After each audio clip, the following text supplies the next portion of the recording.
Vrouwen. Yes, I got that one.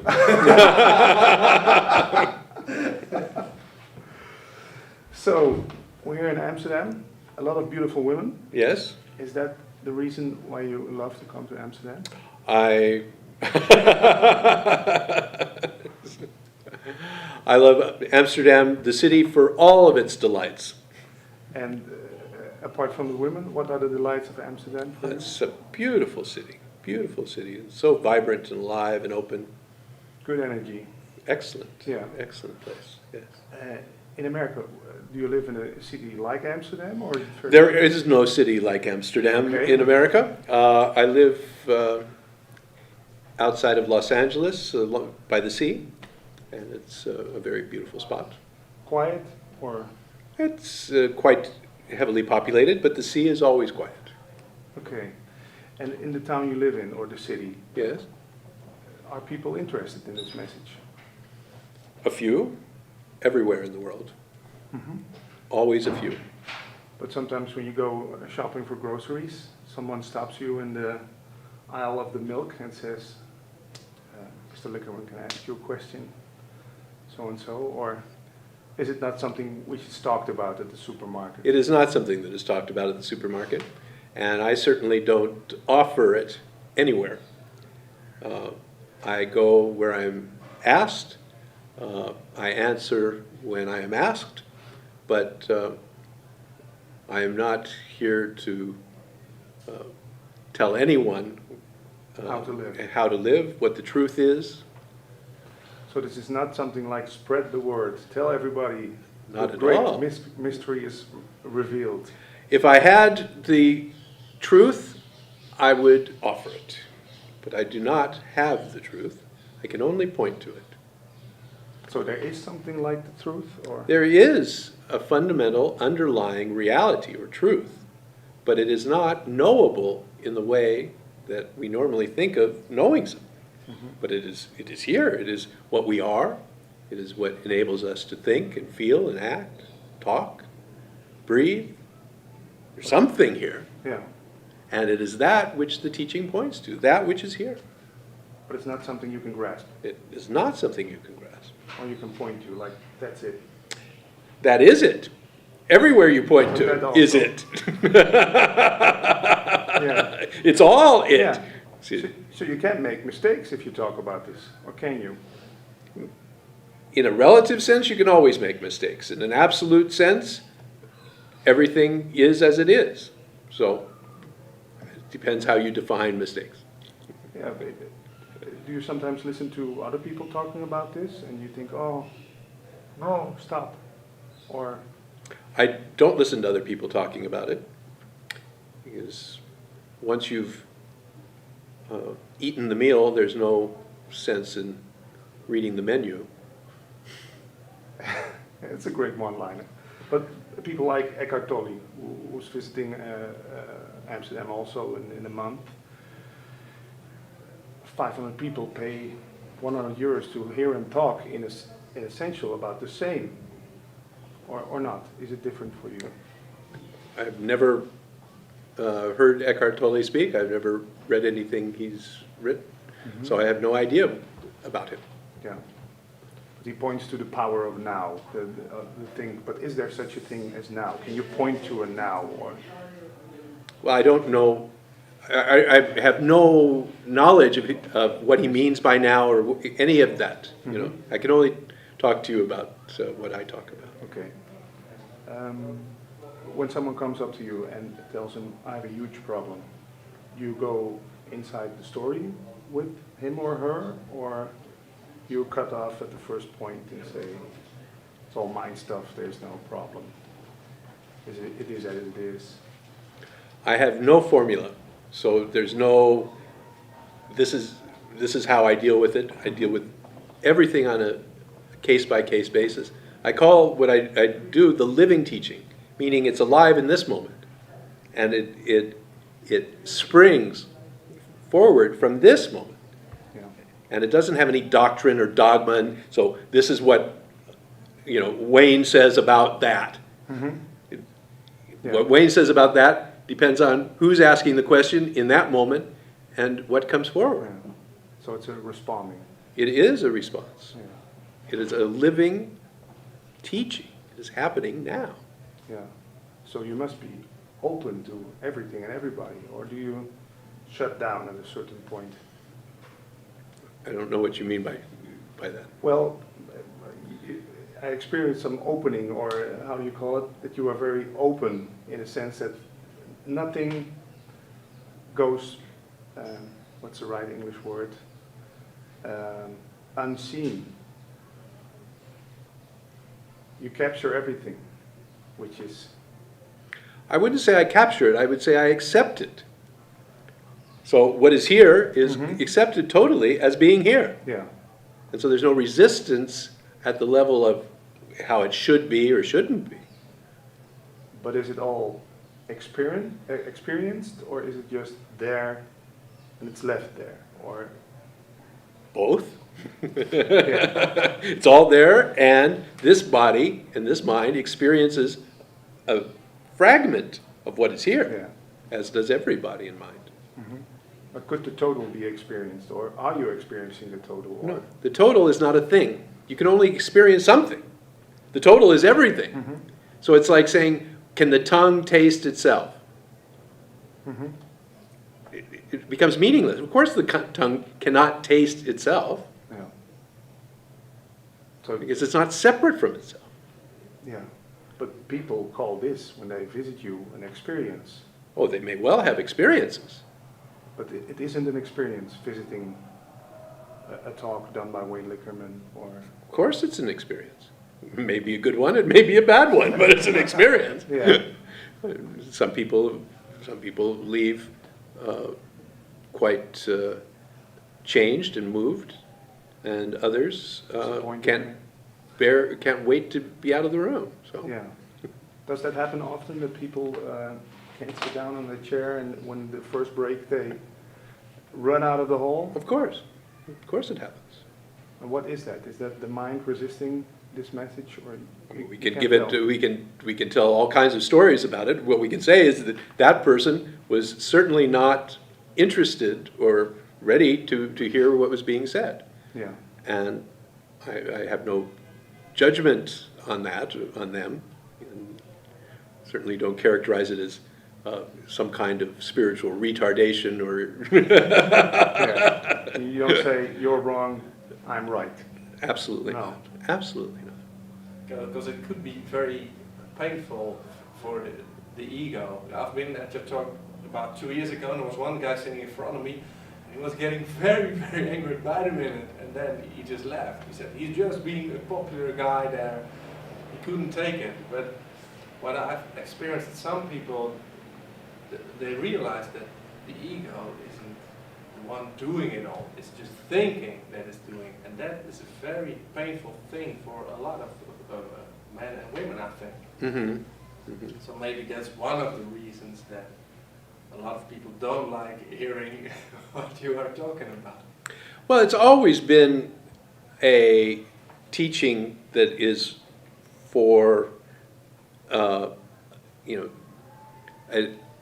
a relatively small percentage of the people, traditionally. And this all can change tomorrow, but so far, that has always been the case. And my guru, Ramesh Balsekar, he was, when he was alive and for the last 20 years, was the premier living master of this particular teaching by general agreement. Not everyone agreed, but most people would agree that he was the guy.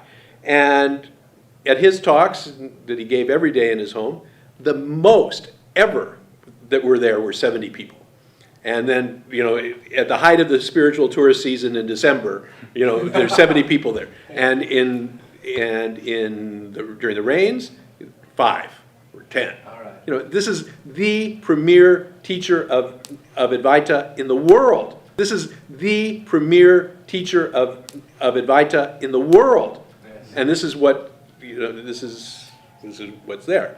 So, as long as it's kept purely that, its appeal is to a lot fewer people. Now, when you mix it with how to live your your life, how, to manage your relationships, how, to have good sex, how to be happy, how to do this, how to do that, how to meditate, how to be in the now, how to be there, how to be here, then you can broaden the application to it, and many more people will come. But when it's focused purely on this question of who is authoring, what is it that is actually at play in the world, what is it that makes you do what you do, what are you at bottom, what is the essence of your very nature. When you're involved in these kinds of examinations and questions, the audience and the appeal is always quite small. But still, there's a recognition in this time of YouTube and internet. A lot of young folks they feel there's a truth or something. Yes. So yes. Could you call it a recognition which can be explained, or if you want to put a word on it? I would say that always there is, the YouTube and the internet, of course, makes the teaching available quite readily. And so it's accessible to whoever might have some interest. And that has changed things a lot. Mm-hmm.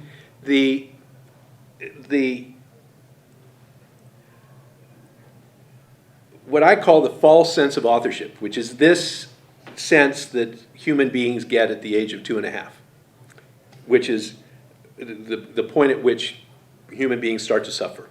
At 2.5, the sense, I am a authoring entity, meaning I can make things happen from my own body, mind, mechanism. I am the source of things.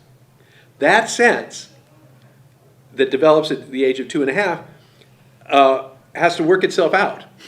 And for most people, even when they start to get a glimpse of a spiritual awakening, a spiritual opening, that they have some kind of insight, be it through drugs, or through meditation, or through yoga, or through talking, whatever, they get a glimpse of it, and an interest is kindled. As long as this false sense of authorship is present, it will want to know what it can do. What can I do to reach it, to make it happen?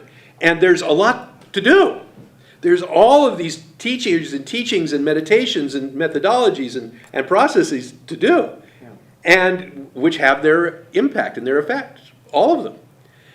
So when you're young, particularly, the attraction, and there's a lot of energy also. You want to learn stuff. You want to learn, you want to do, you want to be there, and you want to develop community around it, and all of that.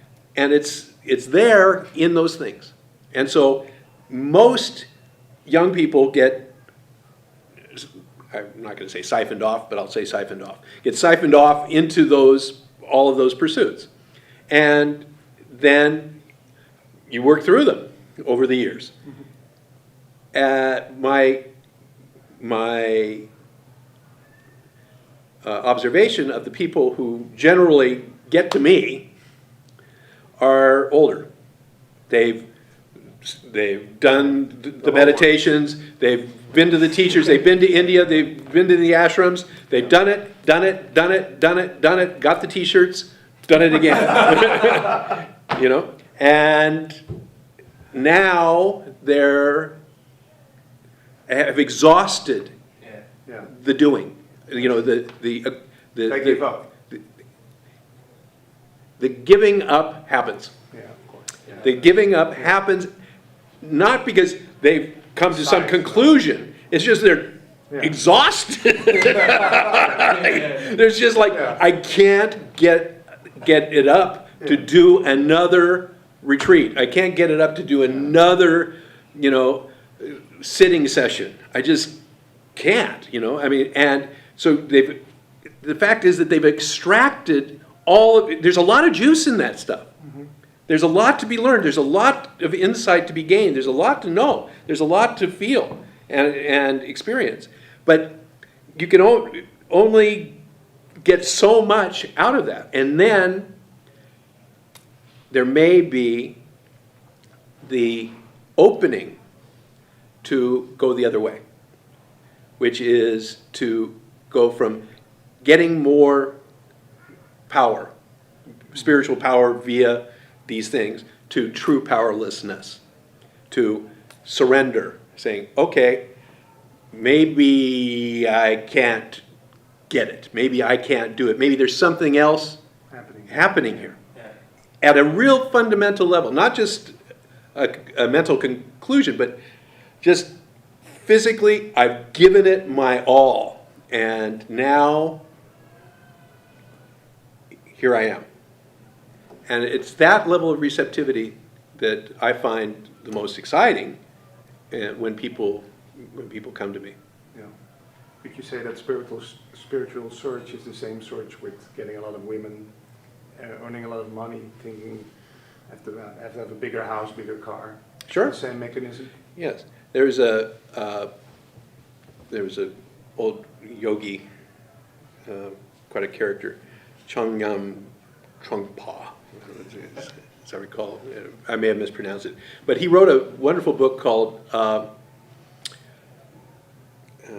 Overcoming Spiritual Materialism, I believe.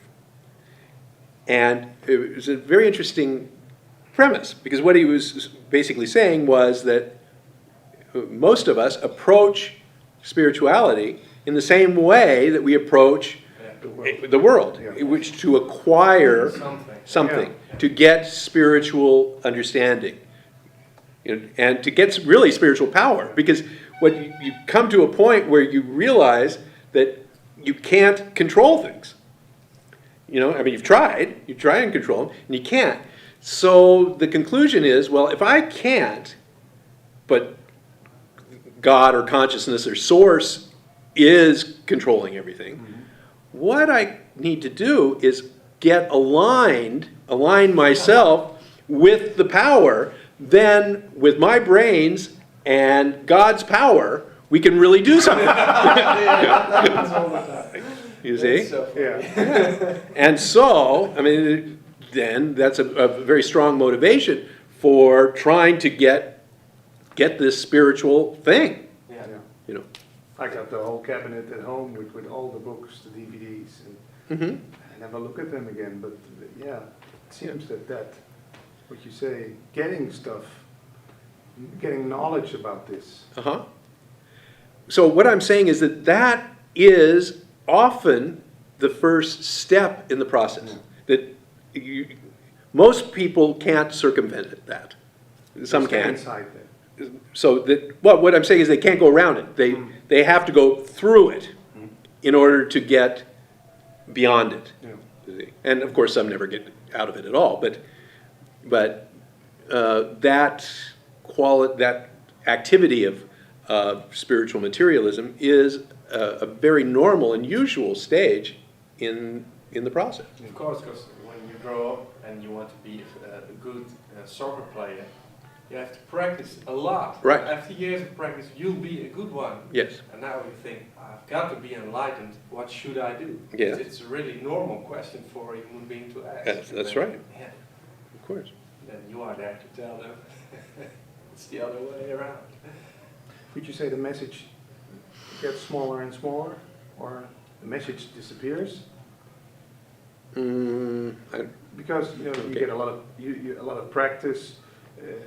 Watch your breath, stay in the moment, visualize the secret, stuff like that. And then suddenly the message is, "This is it." That's nothing you can think about. Right. Well, I'm not really interested personally in a message at all of this, that this is it, surrender, be here now, accept. I'm not interested in delivering a message as much as inviting people to look for themselves. I'm not interested in delivering a message as much as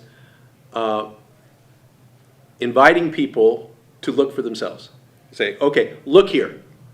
This is, and pointing the way of a place to look to see, perhaps, where the truth lies. And No certainty. no certainty. Absolutely not. There's no certainty in the phenomenal world at all. The only certainty is change.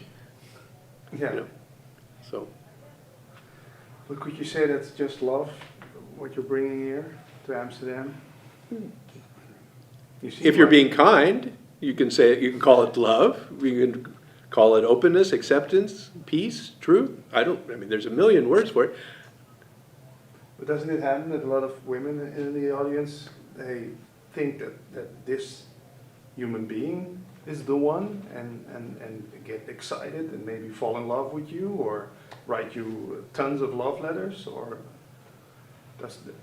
Does that happen? Yeah. That has happened over the years, of Yeah. course. So the mind tries to grasp it and says, he's the one, or... I mean, there's all kinds of explanations and stories Mhm.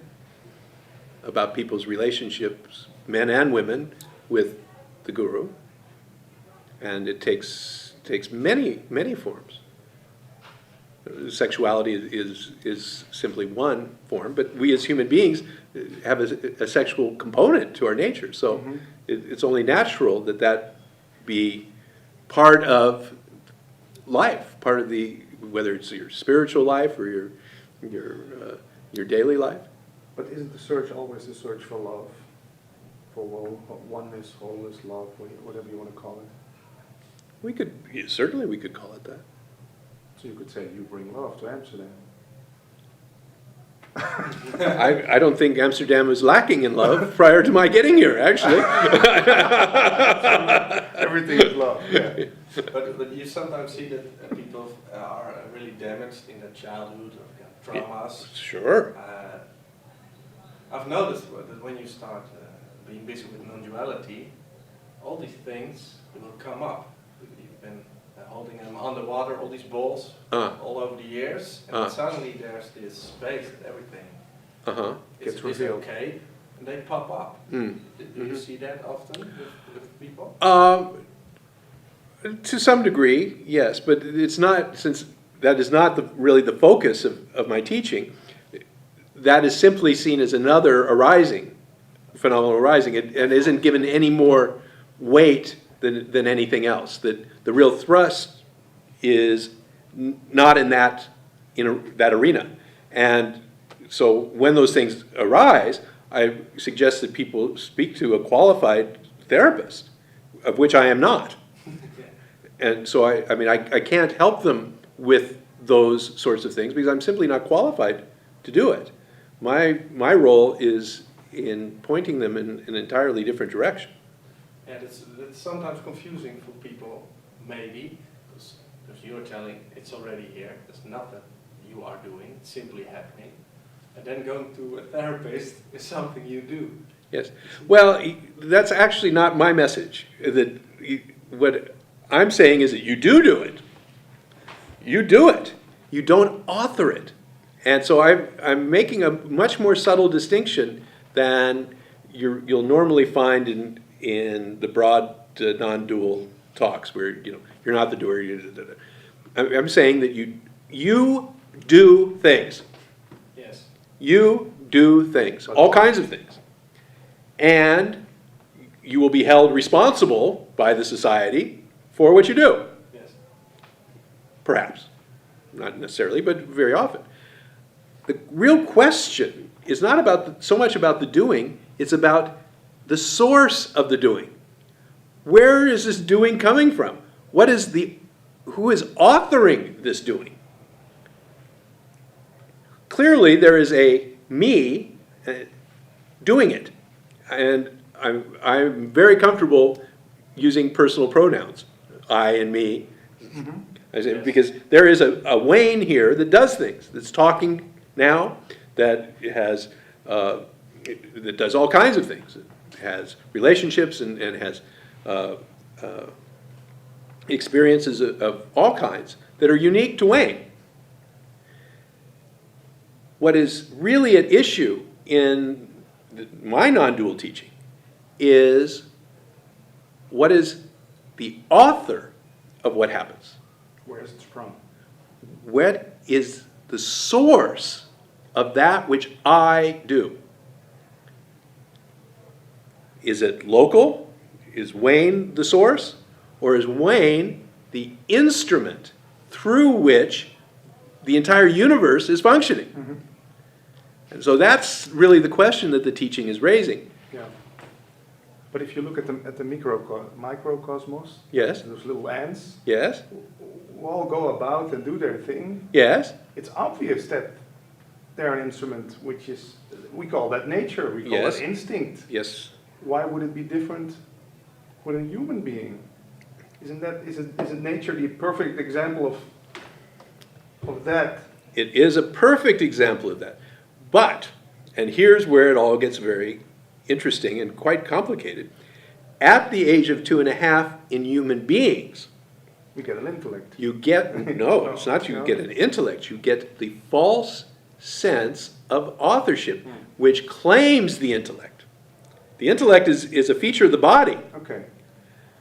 and it will continue even after, quote, enlightenment, even after the false sense of authorship dies. The intellect continues. It's not the source of the separation. It Nothing is, wrong with the intellect. exactly. Yeah. I mean, without it, you have difficulty functioning as a Yeah. human being. Okay, so the intellect is functional. So in an attempt to home in on what it is that is bringing about human suffering, Yeah. because that's what we're really talking about. What is it makes us suffer? Life is pleasure and pain. There's no getting around that. If you're alive, you're breathing, you will have pleasure and you'll have pain. You'll have joy, you'll have sorrow. You'll be up, you'll be down. Exactly. That's going to happen. But what is it that converts this into suffering? That's so if you can like home in and just kind of laser in on what is it that is actually doing the suffering. It's not the me. It's not, identity, really. It's this quality that claims the me, that claims the identity, that claims the mind, that claims the intellect and says, I am that.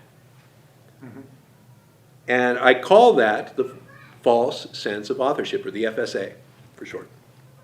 So when you begin to see that it is this FSA, this false sense of authorship, that is where the suffering is coming from. This is a huge first step in having that whole mechanism disappear. Because first, you've got to see that it's even there. Because it is so insidious in its claim on your identity that for most people, they're just one thing. Yes. You see? It's not seen that they're two. It's thought to be one thing. And that's why so many teachings say, you must be rid of the me. The person. Yeah. Because they're just saying, okay, this is where the suffering is coming from. So you got to get rid of it. But you can't. You can't unless you're going to be sitting drooling someplace without any sense of identity, any knowing who you are, where your house is, Yeah. So what we're really talking about is somehow seeing that there are two components in the me. There is the functional me, the identity of who I am, and I do things, and I have a history, and there is this additional, this false claim of authorship, which claims that which the functional me is doing. It says, I'm doing that. I'm in control. Yeah. But of course, it's not. The functional me, which is an expression of the universe, through genetics, through the conditioning of the organism by its environment, all of which is happening through countless influences. Through genetics, through the conditioning of the organism by its environment, all of which is happening through countless influences. And is constantly happening, constantly changing. That is what's doing everything. But it's this false sense of authorship which is claiming that doing. Yeah. And this is what this teaching is pointing at. And when that is seen, When that is seen, it is the first step in the weakening of the claim. First, it has to be seen that there's a claim there at all. Then, as it is exposed for the imposter that it is, its power to claim is reduced. yeah, And that process is one that is quite mystical, quite magical in how it unfolds. But within these kinds of talks and these books and these kinds of things, which this is where that is exposed. And then we see what happens. and then someone puts up his finger and says, yes, but what about the responsibility? That's the question that always comes around. That's always the question that comes up first. Yeah, Because the false sense of authorship says, I am the one who is making you good. I'm responsible. I'm the one who's making you get up and go to work even when you don't want to go to work. it's good that I'm here. Yeah, exactly. Without me, you'd just be a lump laying in your bed, Yeah, you would do nothing. and you would do nothing. That's the claim. Yeah. But the real question is that true? Because if it were true, we would all be saints. We'd all, Yeah.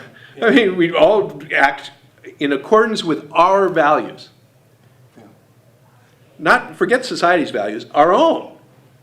We have things we know are wrong. You know, it's not right to hurt people you love, you know, to be unkind to them and to yell at them and be impatient with them. And we are all the time. It still happens. It still happens, even though we know it's wrong. So how is it that we do this if we are in control, if our sense of responsibility is keeping us on the straight and narrow? Yeah. So maybe this activity, what we do, is a product of something else. That's just maybe. And this is what the teaching introduces, the possibility that what motivates us, what moves us, what activates us to act as we act and do what we do Yeah. is something far broader than our own egoic selves, this claiming me. Yeah, you're claiming me. It's a good pointer. So then it's seen, Wayne is still there, still acts the same, or can you, Wayne is in constant flux. Wayne is changing all the time. you can't say, oh, that's typical Wayne, or Well, typically Wayne. There are certainly behaviors that over a course of time someone would say that's typically Wayne. But actually over the course of my life, there's all kinds of behaviors that have changed considerably, dramatically, immensely. And others which have persisted. Now, some of those that have persisted this long can change tomorrow. Yeah. So anything can happen. So you haven't designed a perfect Wayne for yourself. I should be like this, or Wayne should be like that. Blessedly not. But that's what society tells you. Yes. They first tell you have to make a good person out of yourself, and then stick with it. Yes. But it always, you feel, And that's why you suffer. yeah. Because you don't have the power to do it. They tell you you have to, you felt like you had the power since 2.5. When this happens at 2.5, what happens is the body, the organism, feels I'm powerful. I can make things happen. I can do it. And then it picks out, you say, okay, I'm going to cry and make my mommy come. Come here. It works. And I cry and my mommy comes. And you say, oh, look what I did. I am so powerful. You see, I can control things. Then you cry and your mommy doesn't come. And suddenly the universe is out of order. You see? Now, up till age 2.5, you would cry, your mommy would come, you're happy. You cry, your mommy didn't come, you're sad. After 2.5, when you feel this, that I'm doing it, that this authoring me is doing it, then when she doesn't come, suddenly, not only don't I like this, but it shouldn't be. Yeah. Now suffering sets in because the universe is out of order. It shouldn't be this way. It should be as I make it, not as it is. And this distance between as it is and how it should be is suffering. And mommy doesn't love me anymore. Yeah. Last question. You talk about children. This is something we all have to go through, or apparently? So far. Yeah. So far, it is Yeah. a human characteristic that happens regardless of culture, regardless of race, regardless of where on the planet you're born. At 2.5, develops this. Is that so? If you would raise a child, let's say, for example... Forget jungle- if. I have no idea okay. about ifs. Yeah. I'm just saying, We talked about it before. Say I have a child, I go to the jungle and raise it all naturally. It's still, yeah, you don't know. we'll see. Yeah. Try it. Find out. I don't know. Try it and find out. But so far, Yeah. in the jungles, in the deserts, Yeah. in the mountaintops, in the cities, at 2.5, so far, human beings at the age of roughly 2 to 3 develop what I call the false sense of authorship. I think they're steering the wheel. Yeah. But still there are graduations because children at the age of, let's say, 8, here in the Western world, when they don't get the toy in the toy store, and children at the age of 8 in South Africa, they have joy in a junkyard. Yeah, but that's a difference in programming. That's not a difference in involvement by the false sense of authorship. That's just what they like and don't like. You see, it's the sense of what should or shouldn't be, how it should be or it shouldn't be, is related to how I think it should be. Now, if you're programmed, you're brought up in a junkyard, you know, in the poorest of the poor, there's no thought, I should be able to manifest my, you know, a shiny new truck, Yeah. you know. If you're here in an affluent family in Amsterdam, then you may well think, well, my friend has a shiny truck, these people all have shiny trucks, why can't I have a shiny truck? I should be able to have a shiny truck. The same mechanism still. Same But mechanism. it's not thought, you say. No, It's something it's that the arises. claiming. It's the claiming of how it should be, how I should be able to make it happen. But isn't it seen by the child, the way the parents act, or isn't it something that is... Oh, it's constantly reinforced by the parents, by the society. Everything says you, your school, your church, everything says you should be this way. You must be good, you must act this way, you must control yourself, and you have the power to do that. Yeah. You should visualize. Whatever. You should fill in the blank. And that ties in to the false sense of authorship. It feeds it, you know, reinforces it, but it's already there. Yeah. And it's very rare that a crack forms in which this loosens Yeah. and the possibility comes into being of another way of seeing. So we don't have to blame society, the way our parents, the way we're raised at school, or could we say it's all part of the mystery that brings us up? Blame away, whatever, you know, whatever floats your boat, but. It's nice to blame someone. Yeah, I guess, you know, but the true understanding lies far deeper. And what makes the parents do what the parents do? What makes the society do what it does? The same thing that makes you do what you do. There's something animating the whole process. Yes. That's what this teaching is pointing at. Yeah. It's nice to see that the way you were born into this world, you didn't have to do anything to choose if you were a boy or a girl, or if you had 5 fingers or blue eyes or whatever. It just, then from the moment that, I don't know how you call it in English, but cut the umbilical Yeah. cord, yes. Yeah, okay, I'd take over from here. It's, or a couple of these. Yeah. Thank you very much. That's absolutely correct. Suddenly, you are now the master of the universe, Yeah. with no recognition whatsoever that you have been of all that you're given Yeah. constantly, Yeah, you get everything. starting with your breath. Yeah. With You are one given particular- your breath. Yeah. You're not responsible for it. You don't make it happen. Even when you forget to breathe, you breathe.